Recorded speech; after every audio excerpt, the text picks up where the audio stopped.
Adlet Mayer is a self-proclaimed strongest man in the world. However, due to his ignorance, like my father that went to get the milk, he was sentenced to life in prison. Fortunately for him, plot armor chosen him with that magic BS, and he became a brave. Since he became one, his baby mama decided to break him out, and of course with a bottle of milk, so he doesn't run off like my father. Now Adlet, selected as one of the Brave's adventures into the world to defeat the Demon King. Till this day, I still don't know what the Demon King be doing, to randomly just have adventurers roll up on him and start beefing with him, but you know. Anyways, however, Adlet now labeled as a criminal. You know what they say, once a criminal always a criminal, or I should say at least it is with these fellow Brave members.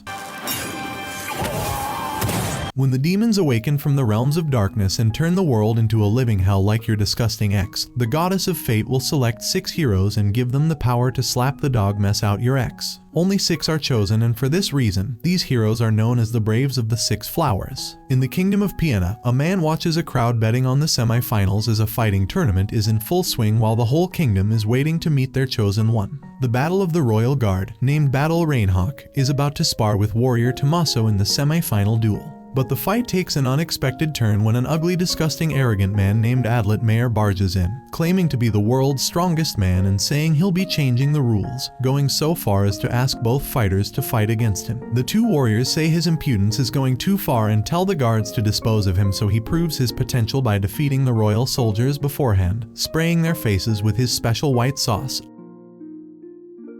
I mean his needles. Adlet certainly lives up to his acclaimed title as he not only successfully wipes out the soldiers before the 2 warriors slowly approach him and attack at once, but he effortlessly dodges their attacks in succession and sprays Battle with his white sauce before unleashing his smoke bombs. He rushes out of the thick clouds and breathes fire on Battle's face with explosives before slamming him down on the ground and defeating him. Once that's done, he picks up his fallen baton, asking Tommaso if the poisonous needles he intentionally dropped from them hurt. He then faces the gigantic statue of the goddess of fate and says his name is Adlet Mayer, the strongest man in the world, and says she's going to regret it if she doesn't choose him to be one of the 6 Brave Flowers before a guard jumps on him and he gets apprehended while the audience throws pebbles on him in anger. People and even the royal family itself decided not to forgive Adlet for his wrongdoings, since he has ruined a holy tournament that was about to decide their chosen one on behalf of the goddess, and doesn't even feel remotely bad for it. When in captivity, Adlet is visited by a maiden who I wish was my stepsister, claims to be his #1 fan. She expresses her admiration and desires to shake his hand as an appraisal. As they begin conversing, Adlet reveals that he has undergone rigorous training to defeat the demon god under a man named Atro Spiker. His goal is to become one of the 6 Braves destined to defeat the demon god, and will do whatever it takes to succeed.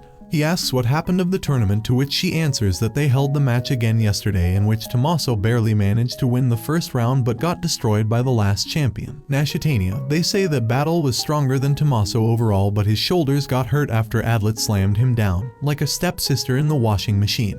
The maiden proceeds to narrate the legend of the demon god, recounting a time long ago when the malevolent entity brought chaos upon humanity. It was the saint of the single flower who emerged and vanquished the demon god, banishing it to the western part of the continent. The saint then dispersed her power among 6 brave individuals who would rise whenever humanity faced threats. With the re-emergence of the signs of evil, the world stands on the brink of the 3rd resurrection of the demon god. The maiden also informs Adlet that something is killing the Brave 6. After discussing the topic for a while, she leaves his room. The next morning, Adlet is thrown into an underground pit, where he discovers a weapon and an apple hidden among the crops. Countless days pass as he ponders his escape. Finally, one fateful night, the sky is ablaze with crimson light emanating from Gwenbyre. The marks of the 6 appear on Adlet's hand, revealing the truth. The maiden, who is actually the crown princess of Piena named Nascitania Loi Piena Augustra, appears before him. What even are these names? Anyways, she uses her magical powers to free him, introducing herself as one of the chosen ones. Nascitania and Adlet begin their journey to regroup with the other Braves as they flee from the kingdom and the home of Nascitania. As they continue their journey, Nascitania says they've stopped following them, so Adlet tells her that they'll be leaving Piena and entering Fandine soon. As they go through an orchard, she keeps picking off fruits and cheerily eating them, so Adlet hands money out to the farmers as she shows him Saint Magic and asks if he's never met one, to which he answers that he did, but she was a weirdo like yourself who wasn't happy that she was a saint. She asks if he desires Saint Magic, so he says he's the strongest man in the world and only women become saints, wondering if God likes woman. Hearing this, Nashitania says she'll make use of the powers given by her women-loving god and chases him with her blades, saying he can surely dodge them, after which she apologizes and says she's kind of a strange girl. The maids get mad at her all the time and her father ignores her as well before turning back into her usual cheery self and asking if he got worried.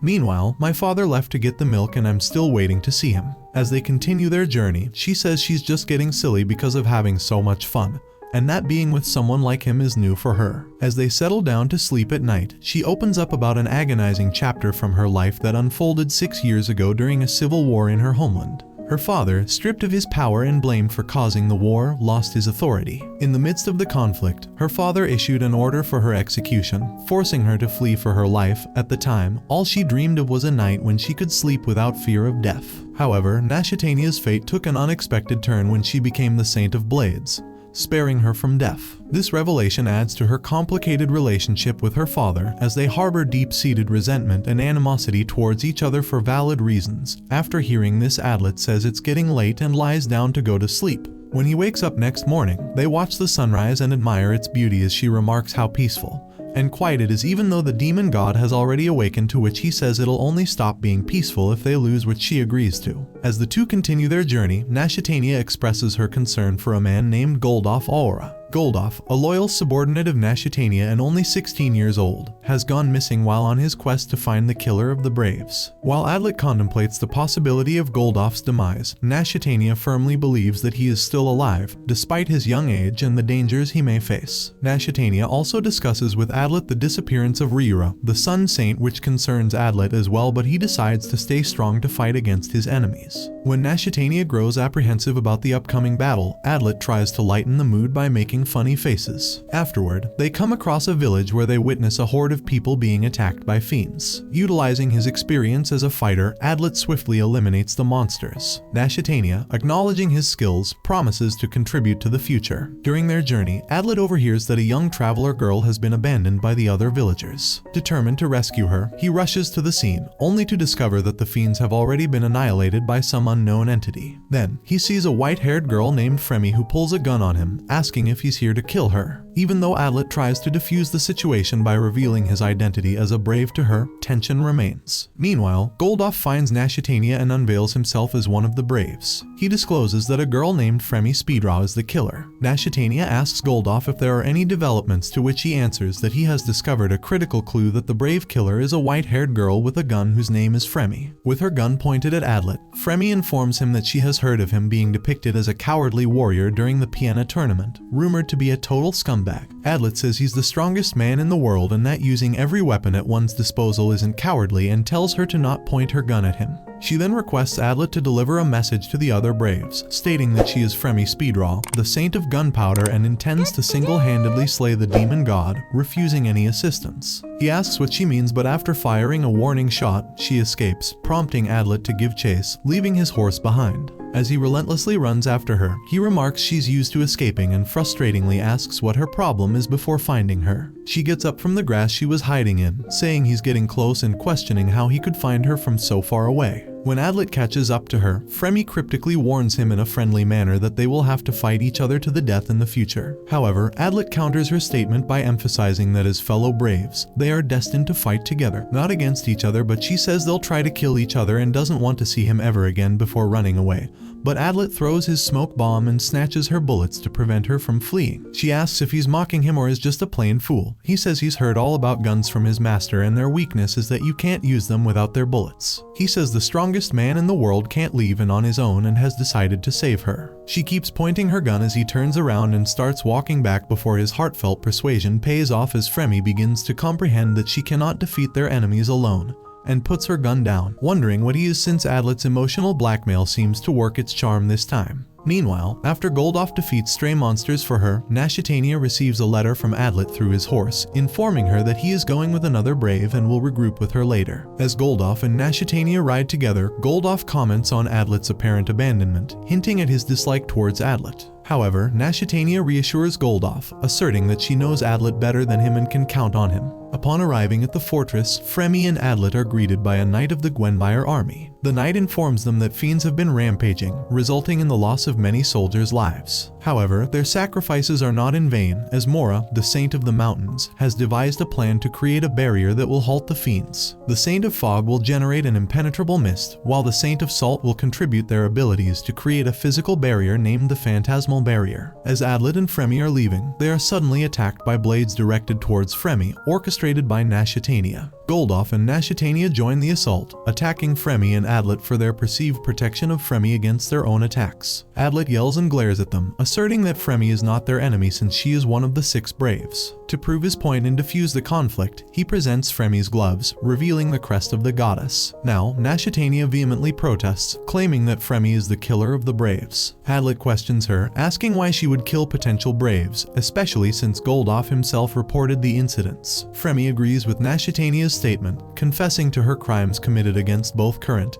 and potential braves by naming them all. She goes on to explain that Nashitania and Goldoff were also her intended targets while emphasizing that she never considered Adlet as her enemy. Adlet asks about Rira and if she killed the Saint of the Sun as well. She answers that she doesn't know anything about that, but she was one of the potential targets. Fremi reveals that her sole objective was to bring back the demon god, and she believes that the demon god will only rise when weak warriors are chosen as the braves. While Goldoff asks Adlet if he now understands, and Nashitania is also convinced that Fremi is their enemy, but as she uses her magic, Adlet chooses to side with Fremi. He believes that someone who's trying to revive the demon god would never have been chosen as a brave, and that Nashitania's deep emotions for him would prevent her from killing him. He asks Fremi if she has a reason, strongly suspecting that she has one for trying to fight the revived demon god, which she agrees to after a slight pause. He says he believes her even if she may have once been an enemy of the braves, and if Nashitania and Goldoff continue this, he'll side with Fremi. As Adlet anticipated, Nashitania refrains from attacking him, unable to bring herself to let him die for her own cause, and tells him to be careful since he's easy to fool, but he confidently tells her to not worry since he's the strongest man in the world, before telling Fremi to lower her gun since she won't be killed for the time being. Adlet senses that Fremi's sole goal of reviving the demon god would not make her a likely candidate to be chosen as a brave. Therefore, he urges the group to give Fremi a chance to prove herself in their presence. As the group begins their journey, Goldoff curiously asks Adlet how he managed to win Nashitania's heart. Adlet reassures Goldoff, stating that there is nothing romantic between him and Nashitania, while explaining that Nashitania genuinely cares about Goldoff. Adlet further elaborates that he understands Goldoff's intentions, considering that Goldoff was the one who investigated the brave killings. As the group heads to Mora, the Saint of the Mountains, who should be waiting for them at the rendezvous point, Adlet tells Fremi to at least be thankful since he saved her life, to which she answers that she has no need for gratitude, seeing which Nashitania remarks that they've gotten closer to each other in the past 12 hours. Adlet introduces himself to Goldoff, who asks how he won over Nashitania, to which he says what he's thinking isn't the case,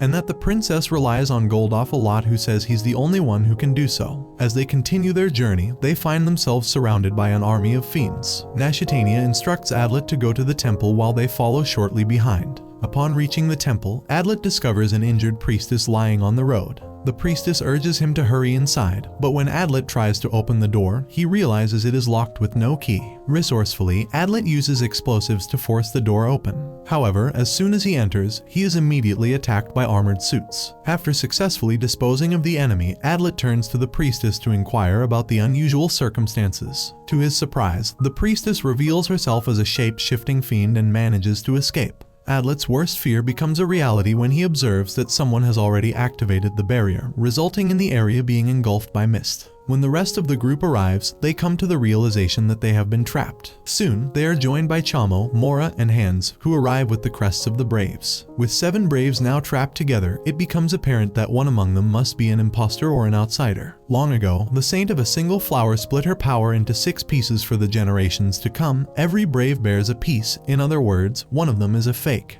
Adlet tells the man that they should go, and as they start running, says he's never heard his name before and asks where he lives and what he does. The man answers that it'd be bad for him if he knew, to which Adlet asks what he means before they come to a slash and examine slashes on 2 trees. They immediately run off in different directions, binding red threads around the area. And once done, note that the barrier is still active. Nashitania welcomes them back and asks how it went, so they say they'll have to shut down the barrier. Mora says the Book of Divine Words says nothing on how to disable the barrier. But there are 2 ways. 1, the person who activated the barrier can deactivate it. 2nd, the barrier will automatically be disabled if they die, which means that one of them is on the demon god's side. she decides to conduct an interrogation session, during which everyone will explain their activities leading up to their arrival at the temple, since that may help us find out the 7th fake brave. Adlet provides a detailed account of his journey, repeatedly calling himself the strongest man in the world before asking if he should tell them about what happened after the barrier activated, but Mora says he can do that later. Fremi, who is regarded as the primary suspect in the brave killings, is kept in shackles by Goldoff. Even Chamo considers her a suspect due to her history of killing braves. After Adlet, Nashitania shares her testimony as Adlet notes she was the first brave he met, and looking back it does seem like a strange meeting. Goldoff goes next as Adlet distressingly sees that he's dragging the chained Fremi with him. Mora, the saint of the mountains and the current leader of Heaven's temple, gives an account of her own travels to be trusted by the members of the Braves, and she was disappointed that the Braves were fighting each other after meeting each other in an instant. Next up is Chamo, the saint of swamps. At the young age of 14, she attained the esteemed status of a saint when she was only 7. Adlet worries what will happen if she is detected as the 7th brave, since she isn't some regular saint who would accept any kind of judgment passed on to her. Then, Hans introduces himself as an assassin. He reveals that prior to reaching the temple, he was in negotiations for his payment to kill the demon god with the land of the Howling Demon King. This revelation shocks everyone, as they have been fighting the demon god for the sake of humanity, while Hans is being paid to kill both humans and demons. When Chamo inquires why he speaks like a cat, Hans explains that he has learned battle tactics by observing cats. Chamo dismisses the interrogation as a waste of time, firmly believing that Fremi is the imposter. While Fremi is asked to defend herself, she requests for Mora to remove her eye patch. Following her instructions, everyone is taken aback when Fremi reveals that she is the result of a union between a fiend and a human, created with the intention to assist the demon god. However, she does not explain how her perspective on the demon god has changed. The group continues to argue about the identity of the person responsible for activating the barrier. After the interrogation, Hans points out that all the evidence points towards Adlet being the imposter, as he is the only one who could have activated the barrier, which works up the whole group and mostly Goldoff, Mora, Fremi, and Chamo. Adlet tries to hold up the fact that some other saints must have caused the misunderstanding, and the person behind the incident might be some half-fiend and half-human. But even Fremi disagrees, since her mother told her that she is the only union between humans and fiends. Adlet insists there must be another way in, saying they could have dug a hole into this chamber, moved a stone in the floor to sneak in and deactivate the barrier, after which when he destroyed the door, they sneak through the empty hole and filled it in, but Mora says that's unfortunately impossible since the seal affects this entire building. And the temple is constructed in such a way that if someone breaks through the seals and enters, hiding that fact is impossible, since even if it was carefully sealed, it could be opened from somewhere else, making the seal useless. For example, if the attacker broke through the ceiling or through the floor, the seal would automatically break and could not be restored. As the man, Hans, and Chamo take their weapons out, Adlet instantly raises his guard, so Mora tells them to stop it since they haven't confirmed anything. Nashitania says she doesn't understand what's happening, so the others say Adlet is under suspicion, to which she strongly says that can't be, since Adlet is the one person who couldn't be their enemy, to which Hans says no one entered the temple until he did, and if that's the case, he's the one who activated the barrier, but she refuses to believe this, to which Hans remarks that he's quite the playboy, and tells him to quickly clear the doubts, as Fremi says their positions have been completely reversed. Hearing the others accuse him, Nashitania says she can't believe this. Adlet tells her he's been set up and it's a trap, before poisoning Fremi, taking her as a hostage, and fleeing, as the rest chase after him. Hans manages to injure him by throwing a dagger at him while he tries to run away. The wound manages to incapacitate him. Adlet tries to stay conscious by reminding himself that he's the strongest man in the world, but eventually he passes out after some time. While passing out cold, Adlet dreams about the past as a young boy and how he lost his parents due to the demons. Fate brought him to Atrospike, where under his teaching, he learned to smile even in despair. When he wakes up, he finds himself patched up by Fremi, which surprises him since just a few minutes ago she was on board to kill him. Upon asking Fremi why she helped him, she says that she did it for the 1% chance of him being innocent. Meanwhile, Mora, Hans, and Chamo give up on the chase with the intention of starting again in the morning.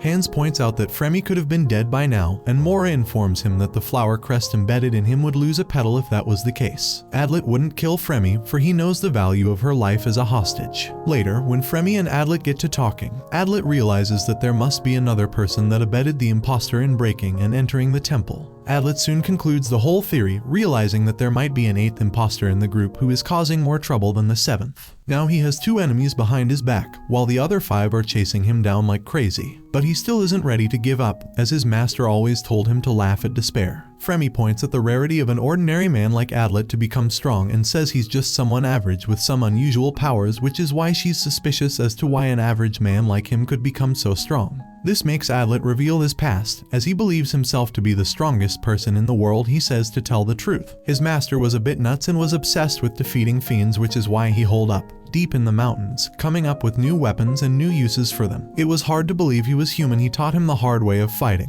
Every day they trained until he couldn't move, and he studied like he'd been chained to his desk. How to make secret weapons, poisons and gunpowder, and the latest scientific knowledge. Fremi says she's heard of that man, Atro Spiker, but because of his old age, he wasn't on the priority list. People say none of his students could take his severe training methods, and all of them ran away at one point. He answers that her information was wrong since he didn't run away, so she asks why he endured and what his reason is, asking if something happened that became the reason he had to become one of the 6 braves. So Adlet says one day, when he was playing with his best friend, a fiend appeared in front of them, as they were arguing about whether or not they should fight it. The fiend had looked down on and literally tipped his hat to them and said hello to them, but when the children, paralyzed by fear, hadn't answered, it had said it couldn't be helped and had went ahead since he wanted to have a conversation with the village elders. Adlet says he couldn't sleep a wink that night and the fiend had gone by the morning, but the chief of the village declared that the entire village is to be relocated in the land of howling demons, as the demon god is undefeatable. Those who wouldn't oblige with the fiend would have their hearts ripped out. Fremi interrupts him by claiming to know the fiend as one of the 3 strongest ruling fiends. Continuing with the story of his past, Adlet says that his sister and friend bought him time to escape, and that's how he reached Atro Spiker, who took him as an apprentice and taught him science and the art of making poison and weapons. After listening to Adlet, Fremi opens up about her own past. When her mother conceived her from a fiend, she felt loved among her fiend brethren. But when she failed to eliminate Chamo, she disappointed her mother,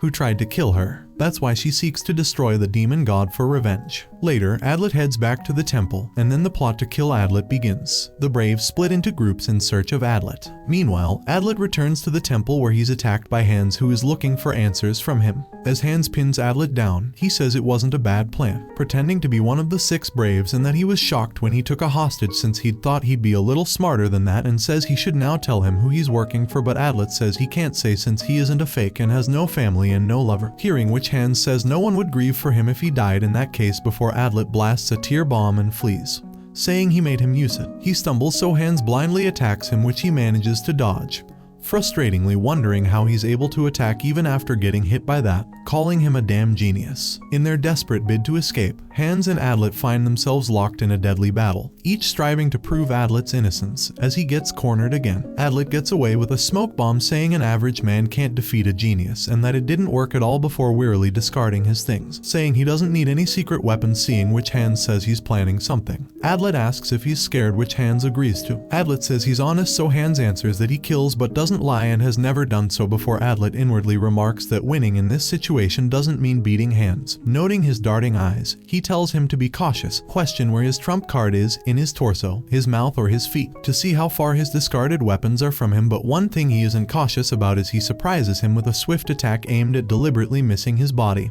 and only disarming him. With conviction, Adlet challenges Hans, stating that if he were truly the imposter, he would have already killed him. A smug smirk plays on Hans' face as he claims to be the fake brave, swiftly slicing his own throat open. However, their reality quickly unravels, revealing that it was all an illusion, a clever ploy by Hans to eliminate any lingering doubts about Adlet. United by this unexpected turn of events, Hans and Adlet form a newfound bond and resolve to return to the temple, determined to uncover the elusive clues that may hold the key to their salvation. Meanwhile, Mora sheds her sweet facade and instructs Fremi to eliminate Adlet on sight.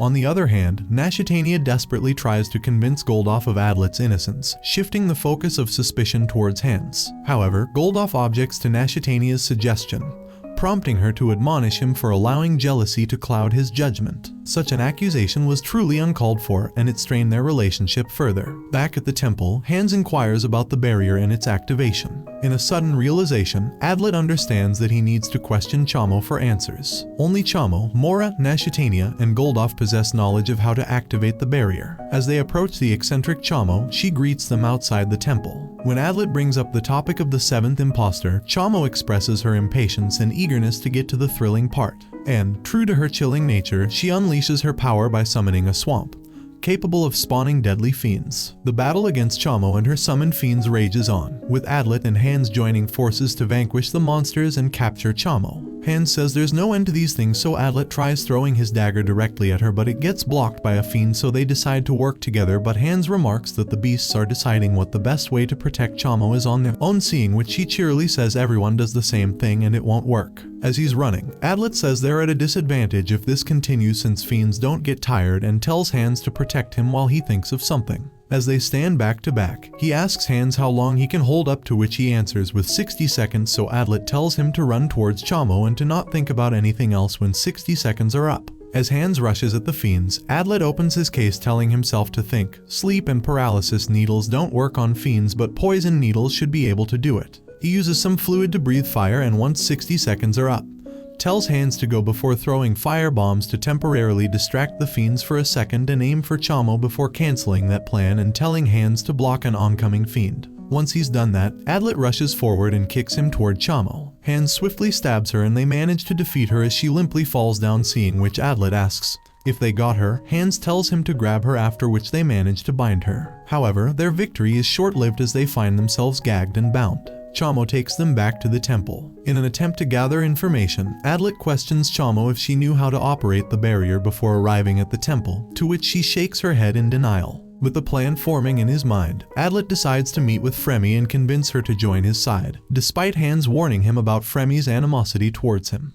Adlet meets up with Fremi and presents the idea that Lauren, the knight who had provided information on operating the barrier, could have conspired with the imposter. They speculate that while they were occupied with a sword, the imposter could have activated the barrier then. In response to Adlet's theory, Fremi dismisses it as implausible, stating that only the activated barrier could have created the dense fog that covered the area, making it unlikely for a second barrier to be involved. Meanwhile, at the temple, Mora becomes increasingly irritated with Hans's attempts to defend Adlet's credibility. Adlet, on the other hand, tries to convince Fremi not to kill him, acknowledging that being the strongest man isn't as enjoyable as it may seem. Fremi requests that Adlet be more open and honest with her, so she can start believing him. Nashatania ensures that everyone in her group is still alive by getting assurance from Goldoff, and she believes that Adlet is working hard to keep everyone alive, which makes her believe in herself, knowing that she can do better than before to resolve their current problems. Fremi points her gun at Adlet, saying she's always wondered why he's always believed her, why he's always protected her, and says she'll kill him if he lies to her, so he tells her to wait and says he's thought she wasn't their enemy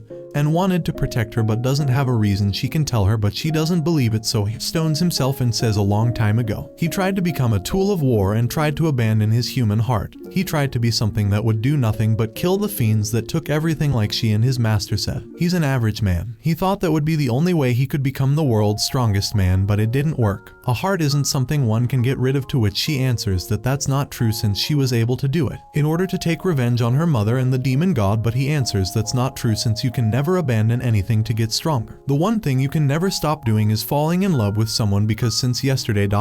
he's loved her since he met her, his feelings have changed and he loves her. When the others turned on her, he wanted to protect her. Even if the entire world turned on her, he thought he had to protect her. When he realized that one of them was a fake, it was the same. More than finding the seventh, he thought he had to protect her and never thought of suspecting her. He says he's told her all his honest feelings. Fremi slowly pauses and asks where she's supposed to go after defeating the demon god, to which Adlet says he'll make a home for her since he's the strongest man in the world, after which she says she understands him now before shooting at him. Meanwhile, Nashatania becomes convinced that Hans is suspicious, as he had previously pretended not to know about her status as a princess. Upon hearing the gunshots, Mora, utilizing her ability as the Saint of Mountains, spreads the word that Adlet has injured Hans and is to be mercilessly killed on sight. Hans attempts to reason with Mora, but Chamo threatens him, stating that she'll kill him if he doesn't comply. Nashatania, upon hearing Mora's message, loses her composure and darkly cackles. She then turns to Goldoff and admits that her trust in Adlet was misplaced, thinking that she believed the wrong person who only used her. Mora teams up with Fremi to chase down and kill Adlet, who puts up a valiant effort to defend himself against the attacks of the two powerful women. Eventually, Adlet surrenders, as he had warned Fremi earlier that his death would cast suspicion on her. To clear Fremi's name, Adlet informs Mora that Fremi cannot be the suspect. He reveals that he had developed a spray that can detect fiends' fingerprints, and when he sprayed the temple, he couldn't detect Fremi's fingerprints. Fremi becomes emotional as she listens to Adlet's attempt to clear her name, and when Mora attacks him, she intervenes to save him as she is now able to trust him. Together, they make an attempt to escape, but Nashitania arrives on the scene while attacking Adlet, and announces her intention to kill Adlet. Mora, Nashitania, and Goldoff form a circle around Fremi and Adlet. Mora tells Nashitania to listen, saying that Hans isn't dangerous and Adlet isn't the enemy because Fremi is merely being tricked, but Nashitania points her wand at Adlet and Fremi and says she's waiting for his repentance since people should repent before they die when caught doing something bad. Hearing this, Fremi tells him to run, saying Nashitania has gone crazy, so he says he'll head towards the temple as Mora tells Nashitania that she knows too little of the world. She says she can kill him in that case and directs all her blades at Adlet, but Fremi blocks them off, after which the blades dangerously start falling in all directions. Nashitania says she concentrated them too much and attacks them again, but Fremi swiftly uses her shotgun to block attacks and fires at Goldoff as Mora swoops in as well, saying she'll take care of Fremi and telling the others to manage Adlet, but Fremi says she won't let them and throws bombs everywhere, as the others wonder why she's trying to stop them and decide that Adlet has tricked her. Adlet, with a promise to protect her, leaves Fremi behind as Nashitania decides not to believe any of the words coming out of Fremi's mouth, even though she tries her best to make her understand that Hans is alive and well. Mora asks if she thinks she can stop them both and powerfully punches Fremi away as she tiredly tells Adlet to run. Meanwhile, Nashitania relentlessly pursues him, inflicting severe injuries in the process. When she catches up to him, she ruthlessly swings her blade, but Adlet manages to defend himself by blocking the attack with his palm and retaliates by kicking her in the face before making his escape as he notices Chamo and Hans coming from a distance. With all the Braves now gathered together, they notice that Hans appears unharmed, raising suspicions about Mora's earlier lie. Nashitania, feeling remorseful, apologizes to Adlet, and it becomes clear to everyone that they made a mistake. Seizing the opportunity, Adlet presents his theory on how the imposter manipulated the barrier, shedding light on the situation. As the Sun Saint Lura had been missing for weeks, Adlet proposes that the imposter must have used her to raise the temperature for a week. Once the Braves arrived, the fake Brave would have sacrificed Lura to a fiend. Hans, upon hearing this, cuts open a fiend, revealing Lura's lifeless body. Adlet smiles, knowing that his efforts have finally paid off. With everyone's attention on him, they ask the crucial question, who is the imposter among them?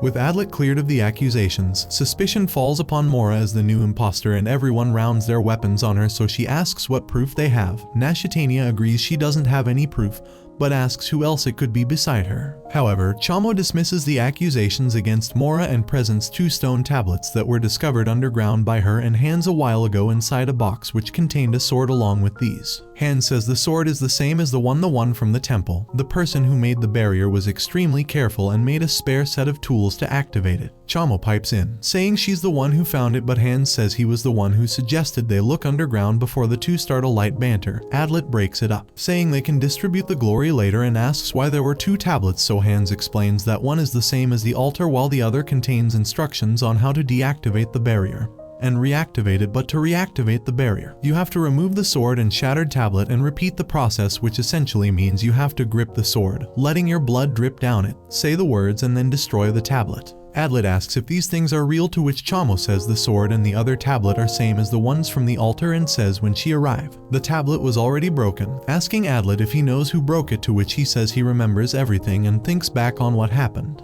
As Adlet recollects his memory of how the tablet had been shattered, he remembers how he'd cut his hand before a look of horror spreads across his face as he realizes that the 7th Brave is Nashitania. She was the one who urged him to go to the temple. Adlet reveals the truth and Nashitania's identity as the imposter is confirmed. Goldoff rushes to protect Nashitania, but she tells him to stop and surrender. Nashitania confesses that her plan from the beginning was to kill the Braves as an act of reviving the demon god. When asked why she desires the doom of humanity, Nashitania reveals her love for both fiends and humans. She envisions a world where both creatures can coexist peacefully. Upon learning that achieving Nashitania's vision would result in 50,000 deaths, Adlet orders everyone to charge at her. However, Nashitania manages to escape by transforming into sand. While the others give chase, Adlet succumbs to his wounds and loses consciousness. When he regains consciousness, he finds Mora, who has patched up his wounds. As they prepare to continue their journey, the barrier now deactivated, and they are joined by Adlet's friend, Rolonia, the Saint of Blood. She apologizes for her late arrival due to the fog and reveals herself as one of the Braves, bearing the number 7.